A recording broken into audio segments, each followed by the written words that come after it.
This is another episode of Stand-Up Comedy, your host and MC, celebrating 40-plus years on the fringe of show business.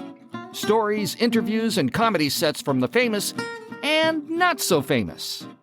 Here's your host and MC, Scott Edwards. Hi, and thanks for joining us for another fun podcast show all about stand-up comedy. And this week, stand-up comedy is extra special. Closing the show, one of the best comic ventriloquist ever. In fact, you may remember him from the early TV sitcom called Soap, where he and Bob, his ventriloquial figure, are very entertaining.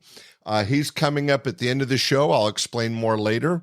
Also, we have Jerry Miller, a very talented comic out of the Napa Valley area and a regular at Laughs Unlimited.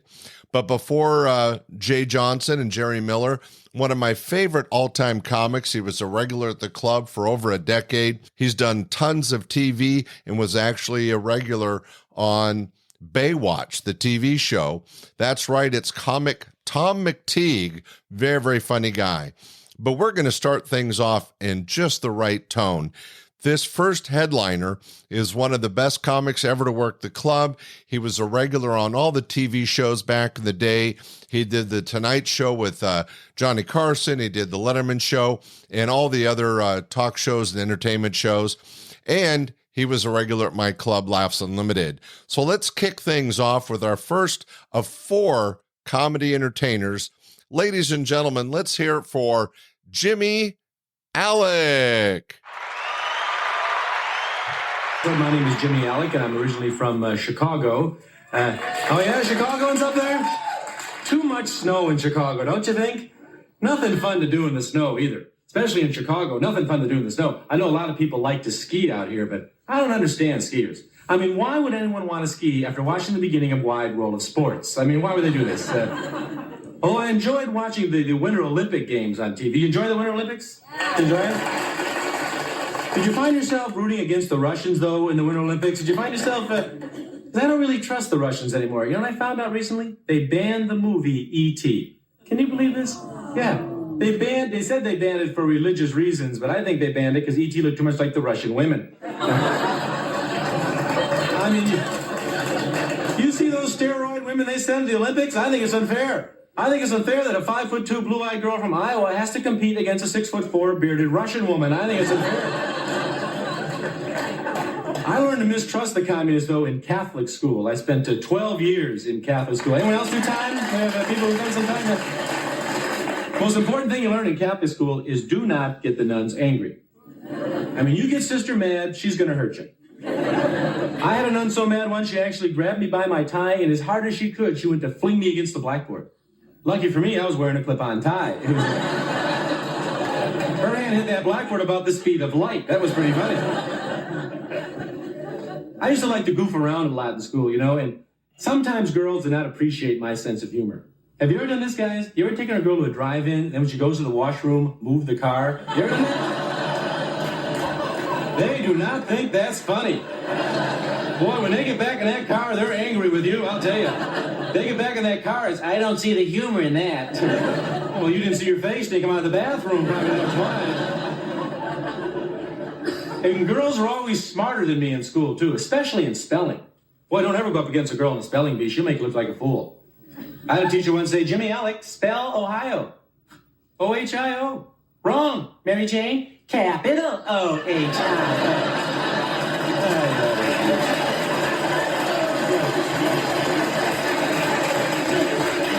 I came from a very large Catholic family. A lot of laughs, too, in a big family. You ever get spanked for laughing? I used to get spanked a lot as a kid for laughing at the wrong times. You know, like at the dinner table with milk in my mouth. Is that the time? Because as a little kid you learn, if there's milk in your mouth, you're going to laugh, spit it out your mouth. Because if you hold it in, it will come through your nose. Very painful milk through the nose. It's not as painful as root beer up the nose, but it's pretty painful. Have you ever had root beer up your nose? That's unbelievable pain. Isn't it unbelievable? I mean, I've never been pregnant, but I got a feeling bearing a child, root beer up the nose, real close together. That's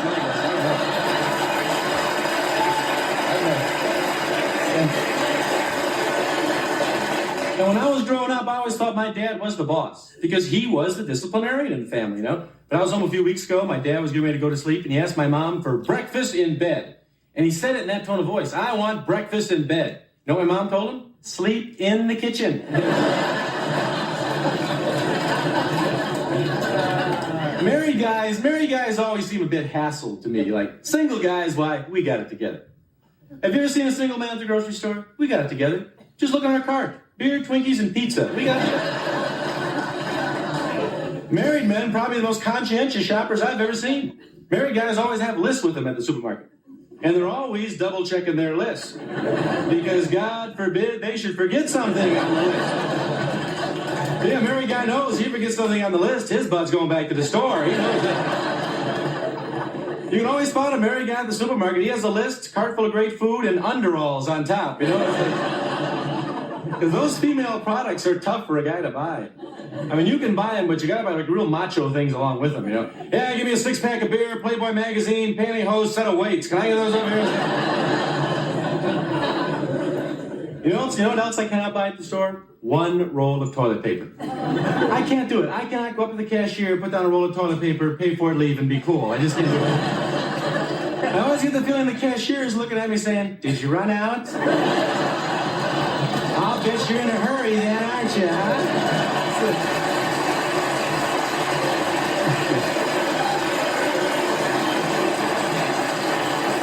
You guys notice women seem to have it better than men in a lot of ways, don't you think? Sexually, women are much better off than men.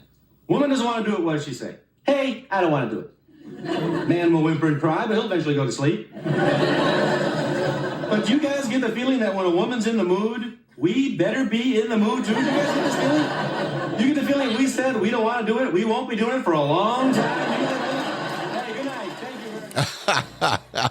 That was comic Jimmy Aleck. He was such a favorite regular at the club, all the TV shows he did. As you could tell from that live recorded set, he is a very, very funny guy, very talented. Jimmy Aleck did all the shows, daytime and nighttime, and a real honor to have him at the club. Coming up next, another one of our headliners. In fact, one of my favorites from Laughs Unlimited. He now lives in Texas where he's retired, but not only a terrific stand-up comic, but he was actually one of the stars of the TV show Baywatch. He's a terrific comic. I know you'll enjoy him. Ladies and gentlemen, please welcome Tom McTigue, live on stage. How many people here have problems? A couple of you. Good. Okay. I'm just a little cautionary tale. I think if most of you that have the problems are probably looking to get rid of the problems, and I just want to caution you to probably not do that, because what happens is when you get rid of a problem, that creates a vacuum into which brand new problems flow. And so I just be happy with the ones you got. Give you an example. I was married. Yeah. And it felt like a problem. So what I did was I got just clear this up. Okay, problems also. You ever go to the circus or the sideshow at the carnival? They get that whack-a-mole game. You know what I'm talking about? And you whack-a-mole and up pops another. That's okay. So I get rid of the marriage, right? Whack that down. Up pops depression. So I whack down depression, and up pops alcohol.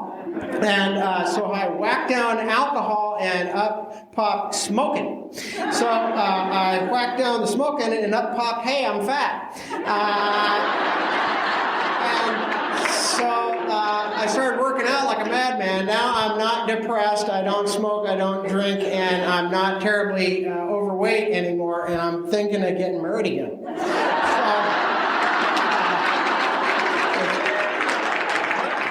Good God, I don't know what the deal is with the chicken pot pies, but they're hot. And I don't know how they get that hot, because they start out, they're cold. It's like a hunk of tundra. and then you put it in a 350-degree oven for 40 minutes. You pull it out. That's a billion goddamn degrees. That's the hottest thing known to man, pretty much. Well, okay, well, it goes like nuclear fusion and then chicken pot pie. It's like that much difference, you know. But we're missing a military application. I think we should take like 50 or 60 of those chicken pot pies and just bake them up. And I mean get them hot, too. Don't dick around. I think go like 475. And then give them to the special forces. Just park them on the border of Iraq or wherever we're having problems and just lob them in. You know. I can't mess around no matter. I got hot chicken pot pie on me. You know, I'm dead serious. That's the noise you make when you get hit with the chicken pot pie. I've got the hot square carrot on my nipple.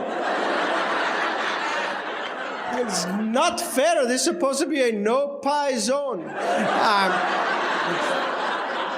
I know.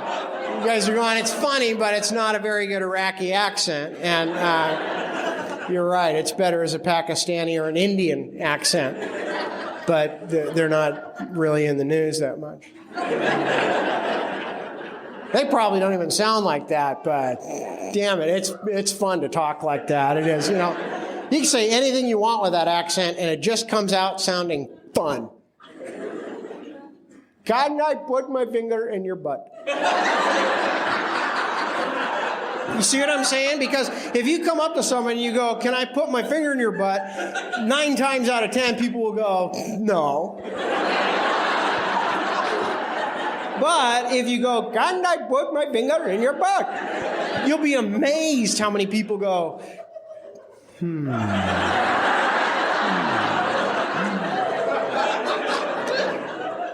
Oh, so I'm eating the chicken pot pie. And I take a big shovel full of this Swanson magma and park it in my mouth. There is no way to look snazzy when the inside of your mouth is getting seared. You just can't do it. It's like,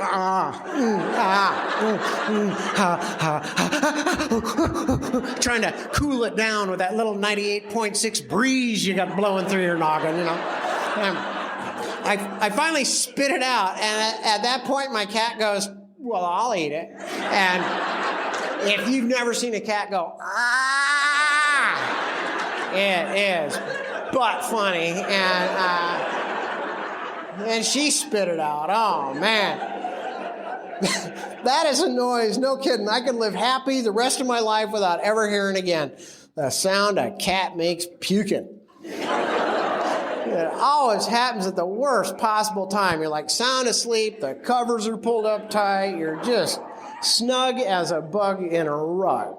Having a terrific dream of a faraway land and beautiful golden-skinned women with really pretty feet dancing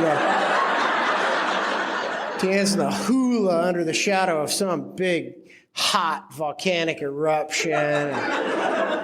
Just keeps erupting and spewing. Well, anyway, out in the living room, you know, you hear your cat doing that whole.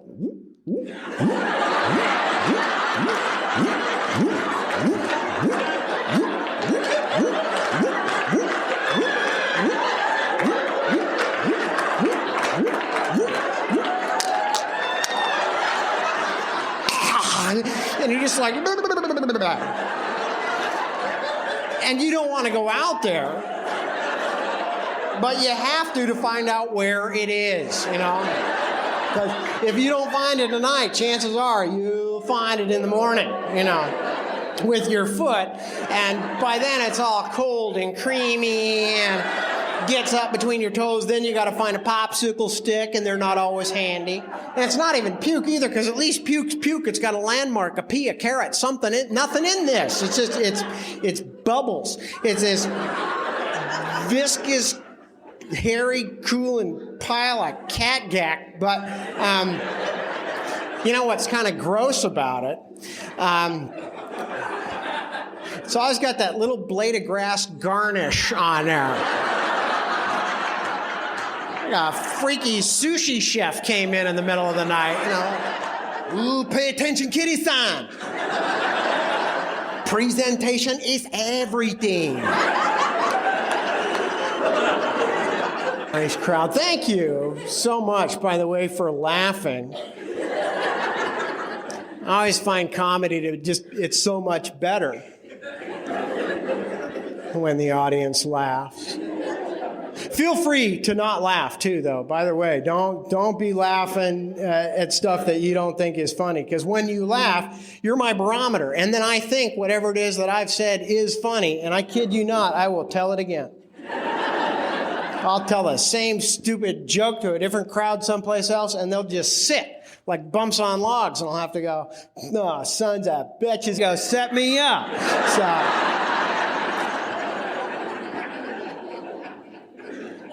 I live up in Los Angeles, as I mentioned before. I don't know if you get this. Most of you guys live here, but you tell people you're from Los Angeles, they go, "Oh, man, but you always go to the beach, don't you? Always hanging out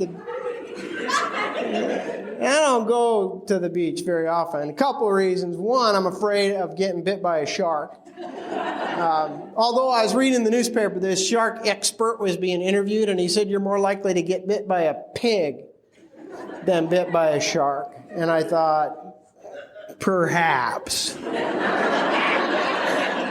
But it'd be pretty embarrassing still trying to explain that scar, you know. Gee, Ricky, what happened?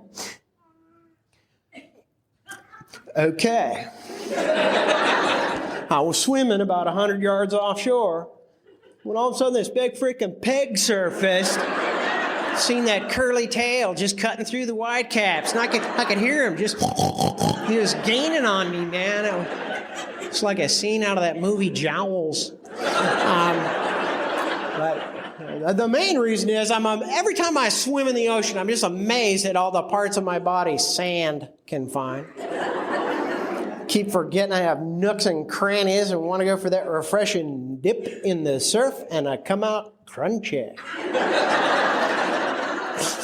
It's not just a guy thing either. You've seen women, little teeny tiny bikini, big swinging bag of sand hanging out. Oh my God. That is hateful. So I'm trying something new now, though, which has got me kind of excited. Instead of rinsing it off, I'm just leaving it there, and I'm trying to make pearls. It's a little uncomfortable, but if you look at the bright side, everybody's getting a pretty cool Christmas gift this year. And I think we can all agree that your mom always appreciates a gift a lot more when you make it yourself. I was going to make her a diamond, but that was just too much pressure. Oh, God. Tom's incredible. You can see Tom's a very funny guy and always has the audience rolling in the aisles. He was one of my personal favorites at Laughs Unlimited, my club. And Tom is always remembered as one of the crowd favorites. And we're so happy he's healthy and happy and retired in Texas, doing quite well. All right, let's go to some outdoor entertainment. You know, stand-up comedy doesn't work as well outdoors, but still sometimes the situation comes up. Back in the early 80s, we got together with the local newspaper, the Sacramento Bee, and also the Sacramento Police Department, and we put together these outdoor concerts. They were free to everybody, called Laughs in the Park. And we would present anywhere from 12 to 15 different comics all in a row for free during the day, just to entertain and kind of show people what stand-up comedy was all about. They were very successful. I think the largest one had about 12,000 people. But this recording of the next two acts was from the very first Laughs in the Park we did. This first act is a feature act out of Napa Valley. He worked my club many, many times. Very clean, very funny. I know you'll enjoy him. Let's hear a little stand-up comedy from Jerry Miller. He performs all over the Northwest, and he is a regular here at Laughs Unlimited. Please, a big round of applause, Jerry Miller. Jerry Miller.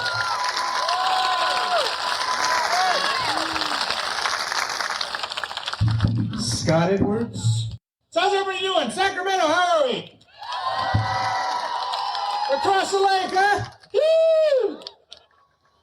That's a good seat. Mosquito larvae nest over there. That's great.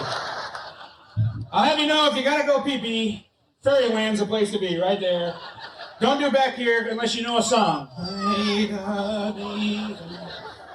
It's bad over there. So. I come to the Napa Valley up there in the wine country, so thus I do the wine tasting thing. Anybody been wine tasting? We've done this before? Yeah. If you're like me, you like going for one reason only. It's free. You can belly up to that bar with an empty glass, that guy will keep filling them puppies up, won't he?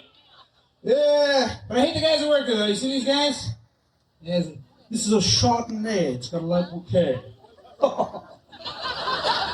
Fresh nose, lovely lad. Don't you want to smack these guys? You've been drinking this wine on a nice hot summer day like today. It feels like you took a ball-peen hammer, just smacked yourself in the face. Just oh, God. You're on your hands and knees looking for bread and cheese. Oh, dude. There's a squirrel. Give me the nuts, give me the nuts, give me the nuts, give me the nuts. I need sponges. I walk up to that guy and go, oh, Chardonnay, huh? Alrighty. Good, great, dude. Put a head on that bad boy. You're looking great.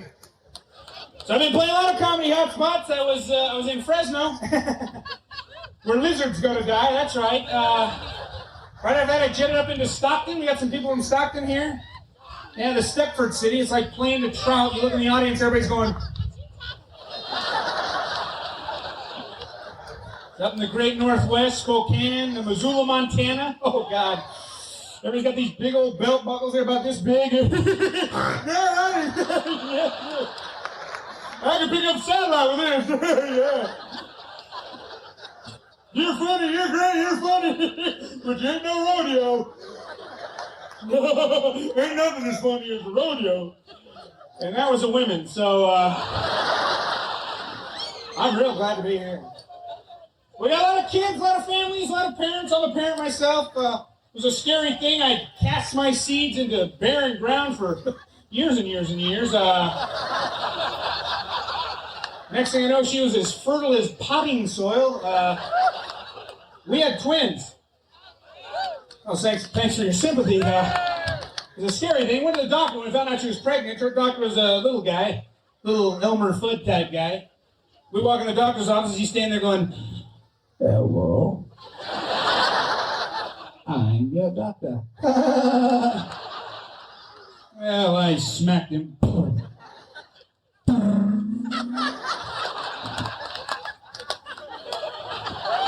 We're going to have a sonogram. You familiar with this sonogram? Sono meaning sound, gram meaning $100. And basically what happens in a sonogram is they bombard the fetus, or feti in my case, because there's two. Fetus, feti, octopus, octopi.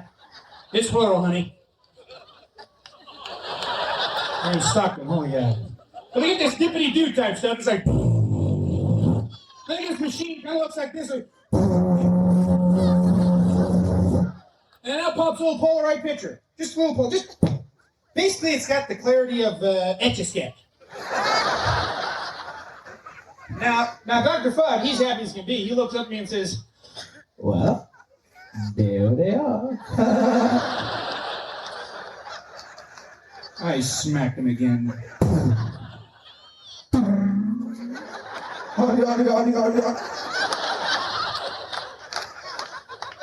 I took that picture from him and said, oh, honey, look, we're proud parents of lima beans. We did the Lamaze thing, went to Lamaze. For those of you who understand, Lamaze is a French term, loosely translated where the woman breathes through pain, and the father takes all the drugs he wants. I like that part, yeah. We graduated about a week before the kids came to the lovely ceremony, had our surgical caps and gowns on. We're having a baby, some 2 or 3. We're having a baby, it ain't cheap or free. Taught to breathe through labor, no matter how hard or long. Women bear the children because us men aren't that strong. So, little something for the ladies, because you'll probably be pissed off later on. Dad needs to help out around the house. I go to the grocery store for my wife. They got some scary stuff there, though. I'm standing in line with my groceries. I look off the side. They got the Star, the National Enquirer, those rag magazines. Those headlines will scare the crap out of your newborn dad. My wife gave birth to a Bigfoot baby. Now, she was getting real big. Like, she had a gravitational force to chocolate. We'd be walking down the street.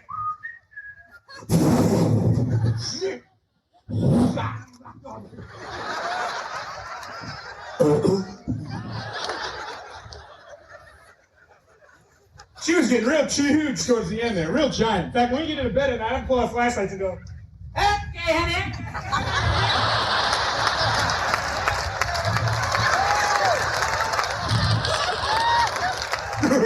She was giant.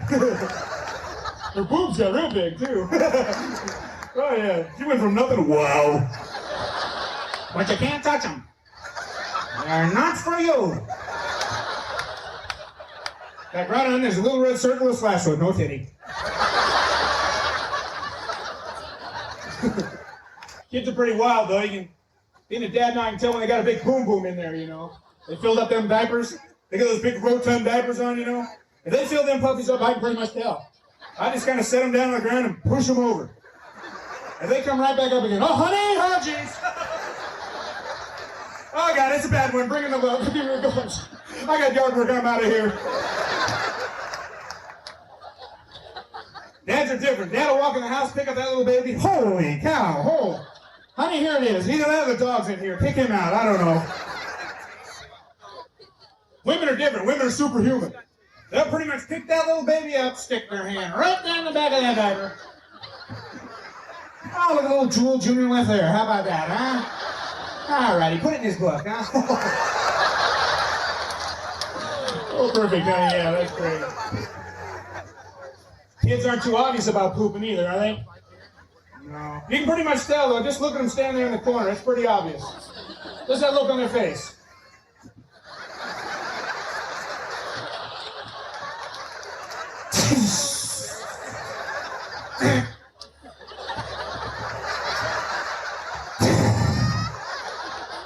Did you poop?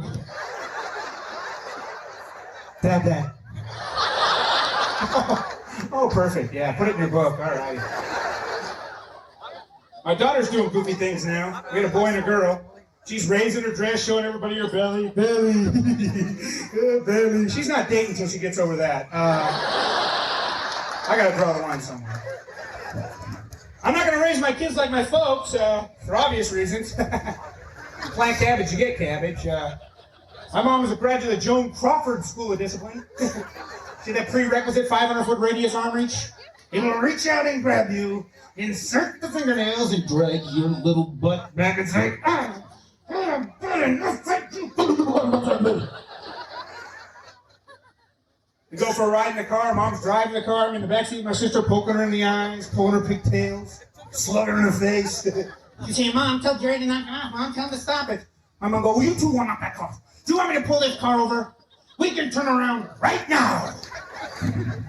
She wouldn't do that. She's a crappy driver. So that's carte blanche. I keep doing it. Next thing you know, out from under the front seat, the laser light stick. And it'll reach all the way back. You kids, knock that crap off! Do you hear me?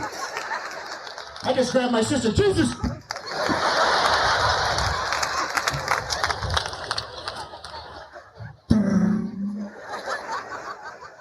I'm a terrible driver. I drove over here. This is chaotic.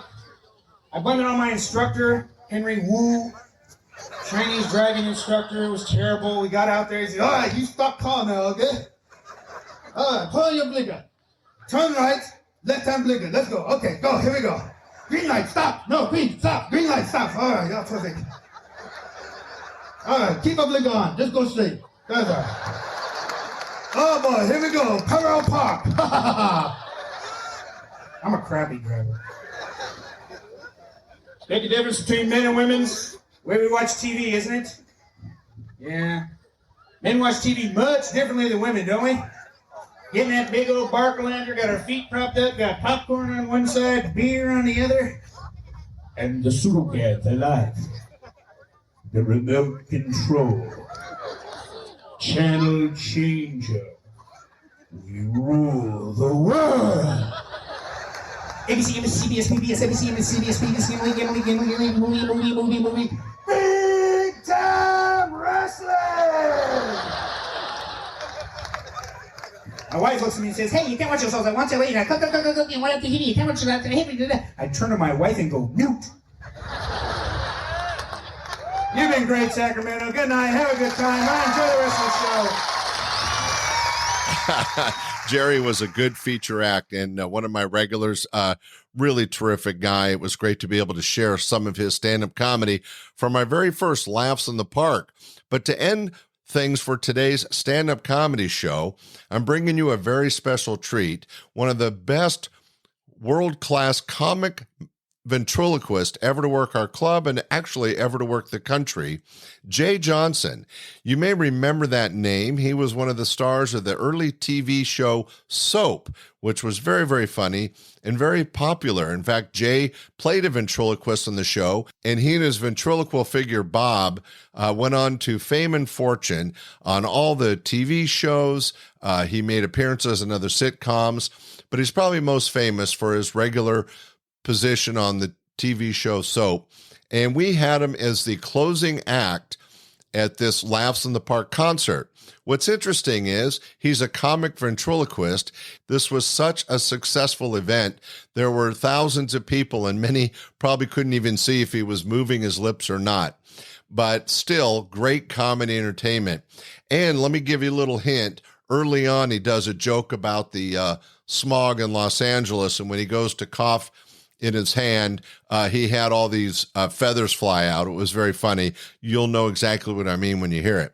So let's hear a little stand-up comedy from Jay Johnson and his buddy Bob. Here we go. Laughs in the Park, recorded live.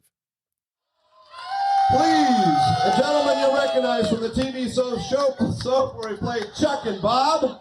He is appearing tonight at the 8:30 show at Laughs Unlimited if you want to see his whole set. How about a nice big round of applause, Mr. Jay Johnson! Thank you very much. Thank you. They'll chant for anything, won't they? That's great. So, welcome. Glad you're here. Kind of like performing for an LA crowd. Everybody's on grass, but I'm glad that nobody's drinking here. Those people over there have a great view. Let's wave at them across the lake. How are you? Get here early next time. It's much better closer. I do ventriloquism. From there, I could be Bergen. Okay, so it's fine. Well, this is great. Wow, we got a lot of people here, and I am from Los Angeles. I didn't fly in. I've been at the Laughs Unlimited all week. We'll get to you. Get a job. And it's kind of strange being here in Sacramento because the air is much better here than it is in Los Angeles. And so you would think that it would immediately feel better, but what happens is you have all that air trapped in your lungs, and you don't get rid of it right away. And I find that even though I've been in Sacramento now a couple, 3 days, I still get that kind of LA cough there that you get, when you do that. I don't know if you get it here or not. Another round of applause. One guy that didn't get thanked was Scott Edwards, who has done all this. Scott, big round of applause for Scott Edwards. Yeah. Scott Edwards, one of the best homosexual club owners you could work for. Okay, all right. Just a joke. He's not the best.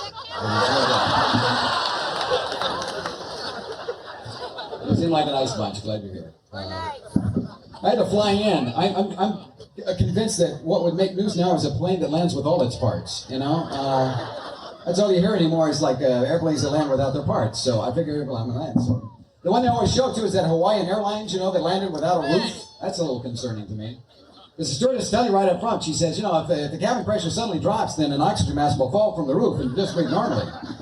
They don't cover what happens if there is no roof. But they didn't retire the plane. It's now Hawaiian Airlines. It's called Tan Before You Land. No problem there. So going right in.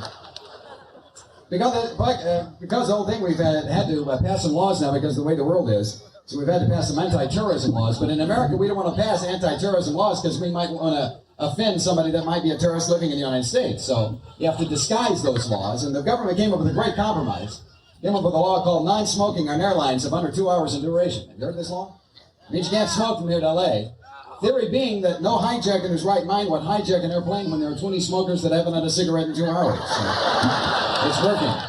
It's working. A friend of mine's an actor. He lost his job, so he tried to apply somewhere else, and he replied right over at the Sacramento Zoo, right over here, just right over here. And they said, well, we don't really have any place for actors. He said, well, I'll do anything. I'll sweep up, just name it. I need a job. And they said, well, to be honest with you, our gorella's sick. So if you'll just put on this gorilla suit, since you are an actor, just get in the cage, I don't think anybody will know. So he said, okay. So he got in the cage, and sure enough, Sunday came around, and there wasn't one of these things, so everybody went to the zoo. And there was the monkey, and everybody kind of jumped around the ape there, and being an actor, he felt like he had the crowd. He was doing a performance, so he began to swing real big. And he was swinging bigger and bigger and bigger, and the people are cheering, and they're yelling, and suddenly he gets so full of himself, he falls into the cage with the lion. So everybody runs to the lion cage. Now they start betting on the lion. $5 on the lion. Give me the monkey. I want the lion. Monkey, the lion. It's like the big touts are saying the monkey will win. So the lion starts after the monkey. He doesn't know what to do, so he backs up. Finally, he's at the back of the cage. There he is. Can't move. He's ready to scream. The lion's come at him. Finally, the lion jumps on his chest like that, puts his claws, goes like that. And the guy goes, help! And the lion says, shut up. You want to get us both fired? And so that's the Sacramento Zoo. It's not a true story. It's amazing. Oh, you're a nice bunch. We're going to do some ventriloquism here. Bob, what? Are you in here? All right. How you doing? Good. Yeah, ready? Don't want any pants on? Get your pants on. Fine. This is a family show. So anyway, Bob is not the nasty person he used to be. He used to say nasty things, yell obscenities, but I think this is his kind of crowd, a crowd that would come out for anything that's for free. And we're glad you're here. Bob, you ready? Not yet. Okay, let's get him out here. He has been to the Medicare clinic. He's much different now. Those habits he used to have are much different. But I think you're going to enjoy him, and I know he's going to enjoy you because I'm sure these trees will make him homesick. How you doing? Okay. Good evening, ladies and gentlemen. All right. Good night, Louise. Louise. Yeah, you got a girl in there, I take it? I got a girl in there, I took her. Really? Yes, indeed. Yeah. Met her here in Sacramento. Yeah, just hanging out at the river, picking up driftwoods for a good time. I see. Yeah, she loves me. Really? Yeah, she thinks I'm a stud. Really? Yeah. I think of myself as a 2x4. Well, I understand that. Well, looks like we have a good crowd tonight, doesn't it, Jay? Yes, it does. Yeah. You really think kinky with wood, Bob? Leave her alone, please. You got a drill at home? Bob. It's the family show. See the girl over there? What? Chicken glasses? Yeah. I love ladies in glasses. Really? Yeah. Why is that? Well, you can sneak out on a chicken glasses, go, they don't see nothing. Bob. Don't you know what good, clean fun is? No, what good is it? I don't know. I don't care. I don't need this job, Jay. You need the job, Bob. I don't need the job. You need the job. I don't need it. Really? Yeah. Without me, you'd be standing on unemployment talking to your hand. I don't think so. I mean, we got a good job. I help you, you help me. No, I don't need you now. I got another job, Jay. Another job? Yeah, what are you going to do, Bob? I'm going to work at Disneyland next week. Disneyland? Yeah, Mr. Toilet Mouth, going to work at Disneyland. Oh, yeah, man, they need me. They got a ride there where you sit in this boat and you go in his house, and little kids like me from all over the world do this. They go, it's a snow, it's a snow. And I can do it because I can sing it in English. It's a snow, then I run out and change clothes, I sing it in Russian. Yes, nuclear. Then I run out and change clothes, I sing it in Japanese. Then I run out and change clothes, I sing it in Polish.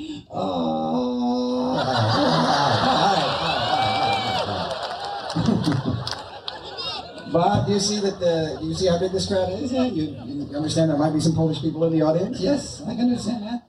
I'll talk slow. Okay. I don't think we're gonna settle down, get a job. All right. We're gonna do something now that actually no ventriloquist team has ever. Okay, come on, turn around. Not yet. You want to turn around now? You're making me look like a dummy. It's your turn. Thank you. You're going to hurt yourself. Hey, Jay, what? I think I hurt myself. What? My head is stuck. What? My head is stuck. What? Read my mouth. My head is stuck. All right. Don't panic. I'm going to die. You won't die. No, hold it. I can do this. I used to be a Boy Scout. No kidding. Could you start a fire with 2 sticks? Yeah. Go away! Sit up here. Don't move around, okay? Okay. It's a very dick-like operation. Yeah, I'll just give it a little twist. We'll be fine, okay? Hurry up! Okay. All right. A little twist, dear. Don't worry about it. It's stuck. Hold it! Don't panic. Hurry up! All right. Hang on. Hurry up. Take a look at this wall. Okay. I can see Scott. Okay, it's all right. There we go. It's moving. Not that way.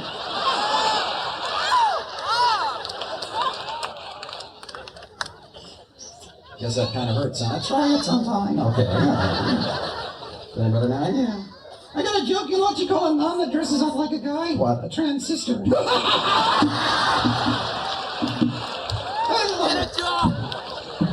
There's none for you singles. What's the difference between a pig and a fox? What? 4 drinks. Okay, all right. What do you call a dog with no legs? Why call it anything? Ain't gonna come, Bob. But it's true. Why waste your time? All right.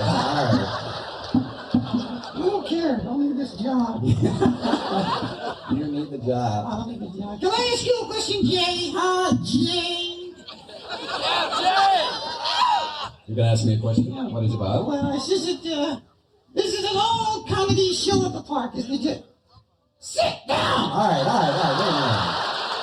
Hey, you and your kids, sit down! All right, come on,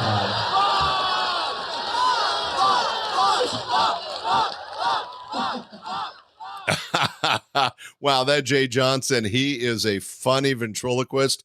He and his partner Bob do a great job entertaining the audiences. And it was a real thrill to not only have him as a regular at the club, but to appear at this first Laughs in the Park concert at William Land Park here in Sacramento. All right, well, we've had 4 terrific acts. I hope you enjoyed them. We had Jimmy Aleck, Tom McTigue, Jerry Miller, and Jay Johnson. Hey, great stand-up comedy for a great stand-up comedy audience. Thanks so much for listening. Be sure to tell your friends and share the podcast around. Thanks for listening to the show. We'll be back next week with more great stand-up comedy. We hope you enjoyed this episode of Stand-Up Comedy, your host and MC. For information on the show, merchandise, and our sponsors, or to send comments to Scott, visit our website at www.standupyourhostandmc.com. Look for more episodes soon and enjoy the world of stand-up comedy. Visit a comedy showroom near you.